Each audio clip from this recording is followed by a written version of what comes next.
Food കഴിച്ചു കഴിഞ്ഞാൽ അടിവയറിലൊരു കമ്പനം, അടിവയറിലെന്തോ ഉരുണ്ട് മറിയുന്നവരുടെ ശബ്ദം കേൾക്കുക, വല്ലാണ്ട് ഗ്യാസ് ശല്യം, ഗ്യാസ് തൊട്ട് പുറത്തേക്ക് പോകുന്നുമില്ല, ടോയ്ലറ്റിൽ പോകണമെന്നൊരു തോന്നൽ വരും, ടോയ്ലറ്റിലേക്ക് പോയി കഴിഞ്ഞാൽ കുറേ കീഴ്വായി പോകും, അതിൻ്റെ ഒപ്പം അല്പം എന്തെങ്കിലും കൂടെ പോയാലായി, വീണ്ടും കുറച്ച് കഴിഞ്ഞാൽ ഇതേ പ്രശ്നമാണ്.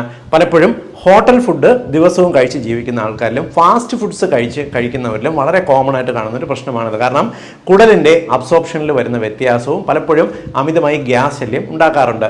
ഈ ഒരു പ്രശ്നം മറികടക്കുന്നതിന് നിങ്ങൾക്ക് വീട്ടിൽ സിമ്പിളായിട്ട് ചെയ്യാൻ പറ്റുന്ന ഒരു കാര്യം വിശദീകരിക്കാം.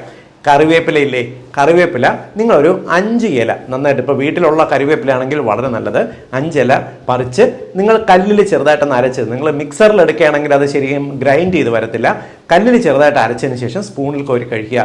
ചെറിയ കുട്ടികളൊക്കെ ആണെന്നുണ്ടെങ്കിൽ, ഒരു 10 വയസ്സിൽ താഴെയുള്ള കുട്ടികൾക്കാണെങ്കിൽ 2 ഇല നൽകിയാൽ മതിയാവും.